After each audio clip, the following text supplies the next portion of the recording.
Dalam nama Bapa, Anak dan Roh Kudus. Shalom dan salam sejahtera. Tolong buka ke Kisah Rasul-Rasulullah 1. Kisah Rasul-Rasul 1 ayat keempat.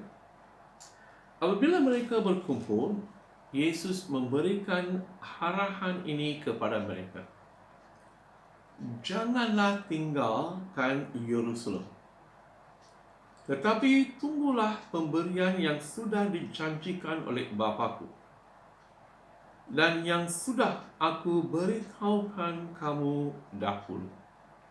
Tunggulah pemberian. Inilah tajuk untuk minggu ini ya. Tunggulah. Ini nak tunggu memang susah. Ini berapa lama nak tunggu? Ini biasa kan? Mana-mana sajalah kita nak tunggu memang susah nak tunggu. Kita nak jalan saja. Kita nak tunggu.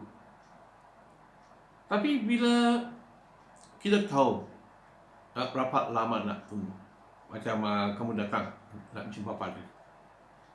Kalau padri sibuk, padri kata, okey, tolong tunggu dalam 10 minit saya akan nak jumpa kamu. Atau dalam setengah jam, padri akan jumpa kamu. Atau bukan hari ini lah, hari ini padri sibuk, minggu depan kamu tahu. Okey padri, saya akan datang dalam setengah jam atau minggu depan. Kalau padri tak cakap apa-apa pun, you tunggu saja. Saya kata, tunggulah. Tunggu. Setengah jam, 1 jam, 2 jam. Kamu pun kata, apa ni padri tak cakap apa-apa pun dah. Mengapa saya nak tunggu? Saya ada kerja lain bukan? Tak ada kerja yang lain tak? Kita pun rasa macam iri hati lah. Apa ini orang tak bagi tahu berapa lama bila nak jumpa. Tapi kalau padri kata, tunggulah dalam setengah jam atau 1 jam. Ataupun kalau kamu ada satu tujuan dalam kehidupan, kadang-kadang kita terpaksa tunggu 1 minggu kah, 2 minggu kah, 1 tahun kah, kita akan tunggu sajalah. Kita tahu selepas 1 tahun atau 2 tahun saya akan dapat sesuatu. Kita boleh tunggu. Ini Yesus baca dalam hari ini Yesus telah suruh, di sini kata ni Yesus telah memberi arahan. Ini Yesus telah memberi arahan kepada murid-muridnya, jangan tinggalkan Yerusalem, tunggu. Dan selepas kematian Yesus Kristus, kita baca apa yang telah jadi kepada murid-murid Yesus. Tolong buka ke Yohanes 20. Yohanes 20:19. Pada hari Minggu itu juga, itu selepas Yesus sudah disalib, Yesus sudah mati, sudah dikubur. Apabila hari sudah petang, pengikut-pengikut Yesus berkumpul di sebuah rumah dengan pintu yang terkunci, kerana mereka takut akan para penguasa Yahudi. Tengok, selepas Yesus telah mati, ini yang pengikut-pengikut Yesus, mereka telah berkumpul di sebuah rumah dengan pintu yang terkunci. Macam mereka tak apa akan jadi. Macam tak ada masa depan, tak ada harapan. Mereka selepas Yesus sudah mati, mereka pun hati mereka semua pun telah penuh dengan ketakutan. Mereka telah takut apa. Ingat, mungkin penguasa orang Yahudi akan datang tangkap mereka. Mereka macam tak ada harapan. Mereka telah berkumpul, tak tahu apa mereka telah buat semasa mereka berkumpul dalam rumah itu. Setelah mereka, apa yang mereka telah kongsi. Tapi memang suasana pada hari itu memang penuh dengan ketakutan, penuh dengan tak ada harapan. Ini selepas Yesus telah mati. Dan tetapi sekarang Yesus sudah bangkit. Ini Yohanes 20:19, Yesus sudah mati. Tapi kita baca di Kisah Rasul-Rasul, selepas Yesus telah bangkit. Kita baca ayat 3, Kisah Rasul-Rasul 1 ayat 3. Selama 40 hari setelah kematiannya, banyak kali Yesus menunjukkan diri dengan nyata sekali kepada rasul-rasul itu, sehingga tidak dapat diragukan lagi bahawa dia benar-benar hidup. Mereka melihat dia, dan dia berkata dengan mereka tentang pemerintahan Allah. Tengok, ini suasana dah tukar. Yohanes 20:19, mereka dalam ketakutan. Tapi sekarang Yesus tak bangkit 40 hari kita baca di sini selama 40 hari banyak kali Yesus menunjukkan diri dengan nyata sekali. Mereka Yesus nak beritahu, apa yang kamu tengok bukan roh saya, ini adalah Yesus. Dan Yesus telah berkata, dan Yesus telah mengajar, dan Yesus juga telah makan bersama mereka 40 hari. 40 hari Yang selepas itu sebelum dia naik ke syurga. Yesus naik ke syurga. Ini minggu lalu, hari Khamis, kita telah menyambut hari kenaikan Yesus ke syurga. Dan bacaan hari ini juga untuk hari kenaikan Yesus naik ke syurga. Dan di sini Yesus lihat suruh mereka tunggu. Tengok, ini suasana dah berubah. Yohanes 20:19, Yesus sudah mati. Mereka tak tahu apa yang telah jadi, walaupun mereka telah dengar berita Yesus dah bangkit, tapi mereka masih dalam ketakutan. Tapi di sini sekarang Yesus sudah bangkit, dan Yesus suruh mereka tunggu. Apa yang mereka telah buat semasa mereka tunggu untuk kedatangan Roh Kudus pada hari Pentakosta? Kita baca dalam ayat 14, Kisah Rasul-Rasul 1:14. Dengan sehati mereka sering berkumpul dan berdoa bersama-sama wanita-wanita, termasuk Maria ibu Yesus dan saudara-saudara Yesus. Apa mereka telah buat? Mereka berkumpul dan nak berdoa. Mereka berkumpul dan nak berdoa. Tolong buka ke Lukas. Ini ayat yang terakhir dalam Injil Lukas. Lukas 24 ayat 53. Mereka sentiasa di rumah Tuhan dan memuji Allah. Tengok. Sekarang Yesus sudah naik ke syurga. Ayat 52. Mereka sujud menyembah dia, lalu balik ke Yerusalem dengan penuh kegembiraan. Tengok, Yohanes 20:19, mereka dalam ketakutan. Sekarang mereka telah nampak Yesus naik ke syurga. Dan sekarang mereka balik ke Yerusalem. Dan apa yang terjadi? Di sini mereka balik dengan penuh kegembiraan. Mereka sentiasa di rumah Tuhan dan memuji Allah. Tengok, semasa mereka tunggu, Yesus kata, tunggulah. Semasa mereka tunggu untuk kedatangan Roh Kudus pada hari Pentakosta, mereka telah berkumpul dan berdoa dan mereka memuji Tuhan. Suasana dah berubah. Itu kita tahulah, pada hari Pentakosta Roh Kudus telah datang dan telah menguasai mereka. Dan hari ini kita pun masih tunggu. Bukan untuk kedatangan Roh Kudus. Roh Kudus dah datanglah hari Pentakosta. Tapi sekarang kita semua pun masih bertunggu. Kita sedang tunggu untuk kedatangan Yesus kali yang kedua. Yesus telah janji dia akan nak datang kali yang kedua. Ini janji akan ditepati. Tapi untuk ramai, ini orang cakap saja. Ini orang cakap. Padri pun tetap berapa tahun dia cakap Yesus akan datang, Yesus akan datang, Yesus akan datang. Belum sampai pun. Ini bukan saja padri. Sudah dekat 2000 tahun dari masa Paulus.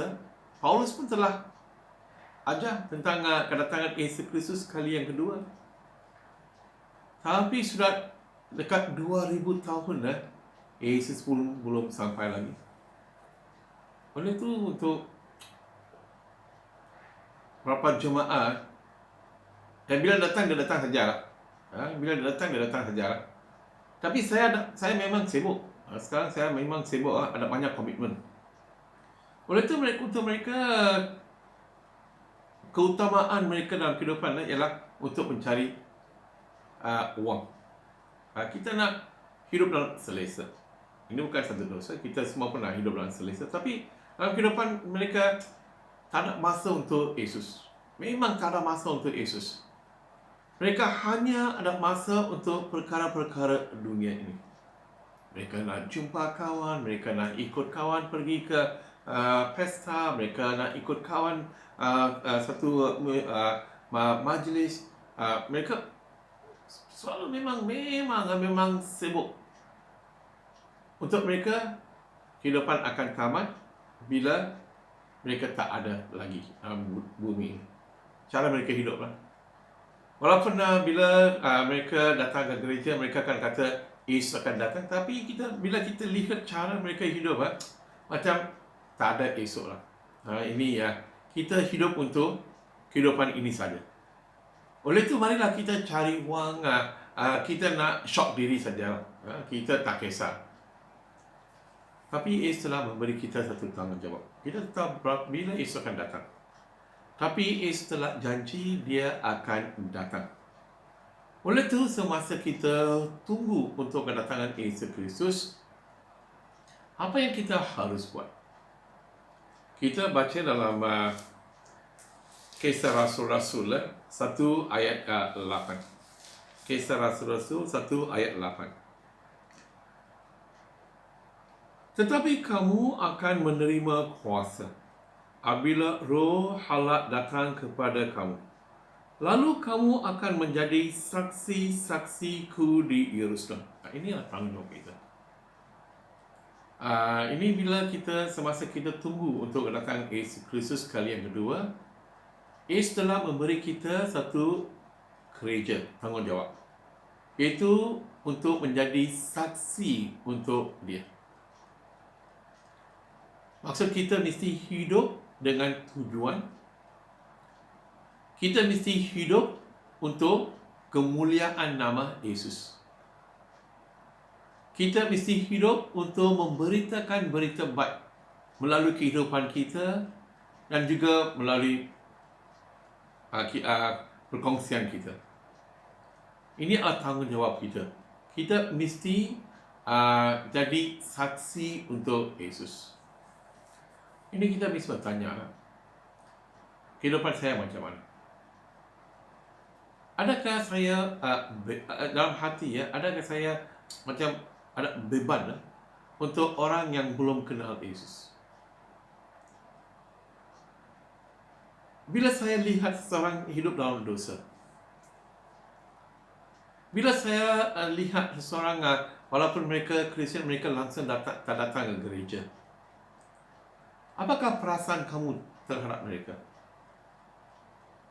Adakah kamu rasa, Tuhan, saya berdoa supaya Tuhan akan sentuh hati dia, Tuhan akan lembutkan hati dia, supaya dia akan dengar dan dia akan datang ke dalam kehadirat Tuhan, dan dia akan menerima Yesus sebagai juru selamat, dan dia akan menerima kehidupan yang sempurna yang telah dijanji oleh Yesus.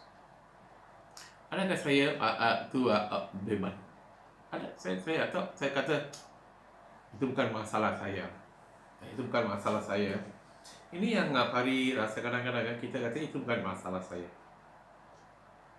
Saya pernah ini berapa kali ya. Kadang-kadang macam semasa sel ataupun bila kita berkumpul untuk doa kesyukuran, tiba-tiba ada jemaah, wah pastor ini ya dari kampung saya lah pastor, ini saudara saya.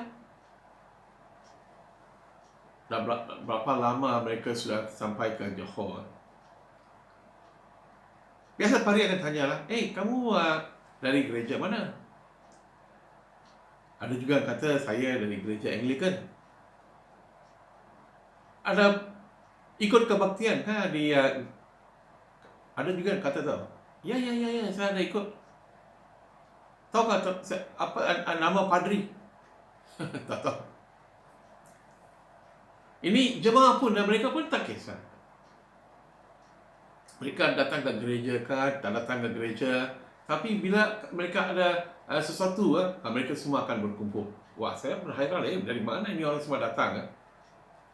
Kadang-kadang ini muka saya langsung tak nampak mereka dalam gereja. Saya pernah tanya, kamu ada pergi ke mana-mana gereja kan? Cara mereka senyum pun saya tahu lah.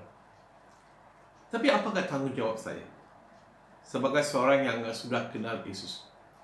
Bukan saja saya datang ke gereja, saya mesti ada satu beban untuk membawa orang-orang yang belum rasa Yesus dalam kehidupan mereka. Saya mesti berdoa. Itulah semasa kita tunggu untuk kedatangan Yesus Kristus sekali yang kedua, kita mesti jadi saksi untuk Yesus. Satu hari Yesus akan tanya kepada kita, saya telah mati untuk kamu. Yesus akan tanya kepada setiap orang, saya telah mati untuk kamu. Tapi apa yang kamu telah buat untuk saya? Tak kisah berapa lama kita hidup dalam dunia ini. Tak kisahlah 10 kah, 50 kah, 60 tahun. Satu hari Yesus akan tanya, hey Peter, hey John, hey Hanis, saya telah mati untuk kamu. Dan kamu pun telah menerima saya sebagai juru selamat. Tapi apa yang kamu telah buat untuk saya? Saya telah suruh kamu untuk menjadi saksi untuk saya. Adakah kamu kongsi berita baik? Adakah kamu telah kongsi tentang saya dengan kawan-kawan, saudara kamu? Apa yang kamu akan jawab? Yesus yang telah naik ke syurga, Yesus akan datang kali yang kedua. Tapi bila dia datang kali yang kedua, dia akan datang untuk menghakimi dunia ini. Dia akan menghakimi. Oleh itu bila kita tunggu, ini masa bila kita tunggu di Yesus dah, biarlah kita gunakan masa ini untuk untuk membina kerajaan Tuhan. Kita berdoa kan, datanglah kerajaan Tuhan. Tak cukuplah berdoa saja. Doalah Tuhan, gunakanlah saya sebagai satu alat untuk kebangkitan kerajaan Tuhan di tempat saya tinggal, di tempat saya kerja. Saya serahkan kehidupan saya sebagai alat dalam tangan kamu untuk kebangkitan kerajaan Tuhan. Selepas Yesus telah mati, murid-murid telah berkumpul, suasana ketakutan. Tetapi selepas Yesus telah naik ke syurga, semua dah berubah. Mereka telah berdoa dan memuji Tuhan. Mereka telah berkumpul dan tunggu. Dan kita pun sedang tunggu untuk kedatangan Yesus Kristus kali yang kedua. Apakah keadaan hati kamu?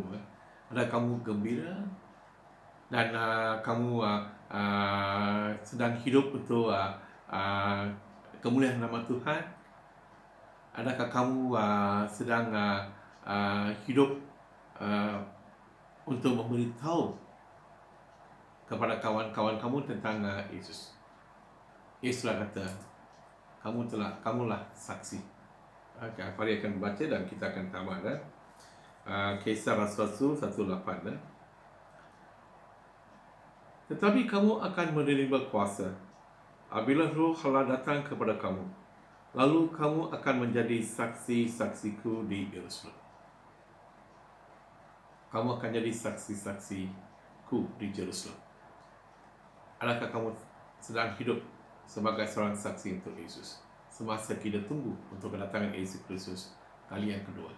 Tuhan memberkati kamu. Dalam nama Bapa, Anak dan Roh Kudus. Amin.